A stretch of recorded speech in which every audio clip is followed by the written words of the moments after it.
Hello, what is up mga ma'am, sir, ma'am? Ako po si Ralph Cifra, isang visual artist from Manila, Philippines. And today we are going to customize the Marvel Legends, Juggernaut, and Colossus. Actually, first pala muna si Juggernaut. So, thank you very much, sellers sa Marketplace. Actually, nabili ko to sa Facebook Marketplace. So, thank you very much, MISB. So, yung first step na gagawin natin is to put some blue tack dun sa mga joints. Dito, sa neck joint ko nilagay para hindi magbabago yung articulation sa head. Kasi pag in-sprayan natin, tapos nag-accumulate na yung paint dun sa joints, medyo mahirap na siyang i-articulate or i-rotate. So, check lang natin yung articulation before painting with Bosny number 4 flat black. So, ito yung gagamitin natin for primer. Shake well before using. Yan, ito naman si Colossus. Actually, etong si Colossus, sa next video na natin siya ika-custom repaint. Pero yan, chine-check lang natin siya um, for yung articulation. Actually, tinetest ko lang kung gumagalaw ba yung mga joints niya kasi medyo old na rin yung stock na figure. Pero maayos pa naman yung appearance. Chine-check lang natin yung rotation ng mga joints.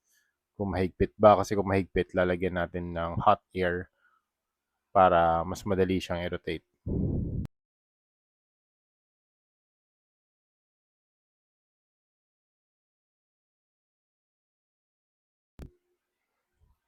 Okay, after spraying with flat black primer, we are going to mix steel and gunmetal para gagamitin natin for the dry brushing technique naman. So, i-apply natin yung dalawang paints na yon using the dry brushing technique.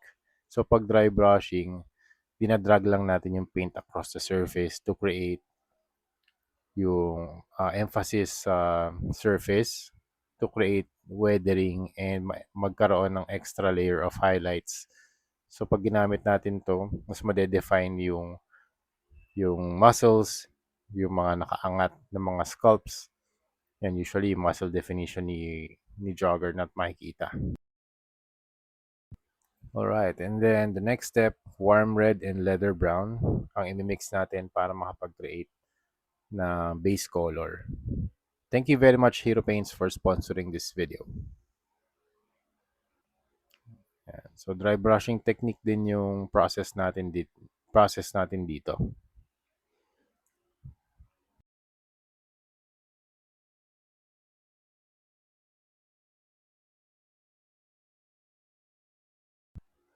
Okay, kapag tapos na yung first layer, warm red naman.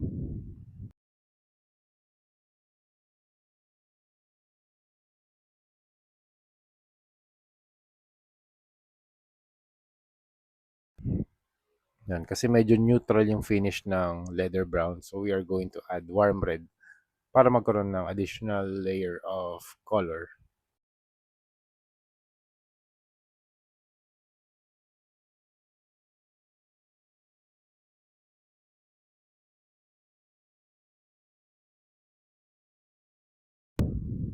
Tapos sa mga glows, ito na yung process natin. Line art muna. Water-based acrylic primer matte white. I'm using a relatively smaller brush or finer brush para dun sa line art na gagawin natin. So ito yung symbol sa chest ni Juggernaut Fear itself.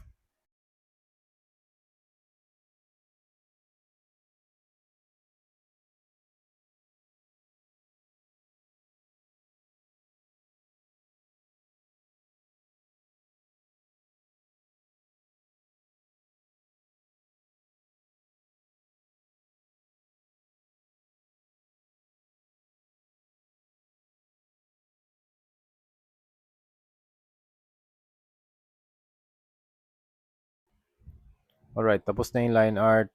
And next, i-divide na natin yung... Actually, yung line art ang mag-guide sa atin para ma-divide yung sections into darks and lights. So ito, we are going to use black paint para ma-define naman yung mga dark parts. So usually, ang mga darker parts niyan sa shoes, part ng biceps, and sa... Meron pa sa likod? Ay, sa ano, sa gitna ng thighs.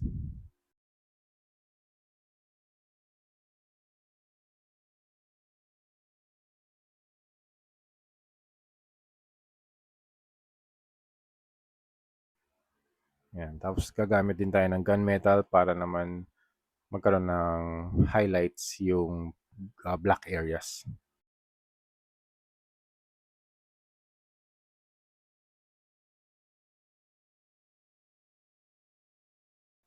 Okay, kapag tuyo na yung line art, we are going to use magenta para na magkaroon ng glow effect.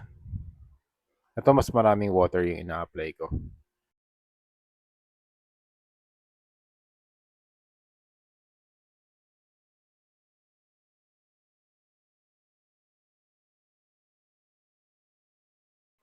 Okay, kapag natuyo na yung magenta, pwede tayong mag-overlay ulit ng isang thin layer of white.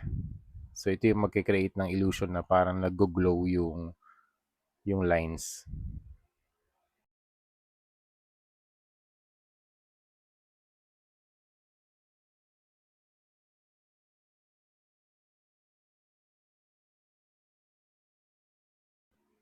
Alright, and then after that, this is the last step. Mag-spray na tayo ng number 1 in 1 flat clear.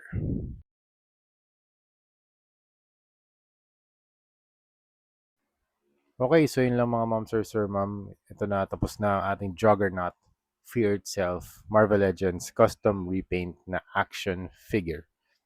Thank you very much, client, for availing this. Nag-enjoy ako sobra sa project na to. And yung next natin, si Colossus. Ayun, nakikita niya na siya sa background. Okay? So, same lang articulation, walang nabago. And really happy with this project. Kaya, yun, mag-move on na tayo sa next. Thank you very much, client, again. So, yun lang yung process ng ating pagka-custom repaint ng Juggernaut. Again, recap natin. Spray it with flat black primer. Dry brush with metallic paints. Yung steel and gunmetal. And then, flat colors. Yung base colors na ginamit natin. Leather brown and red. And then more red for the next layer. And then after that, line art. Tapos black sections, metallic paints for dry brushing sa black sections. Tapos add glow and then add the last layer para magkaroon ng glow effect and then top coat. So yun yung ginawa natin. So yun mga ma'am, sir, ma'am, thank you very much for watching and see you sa next video. Bye-bye.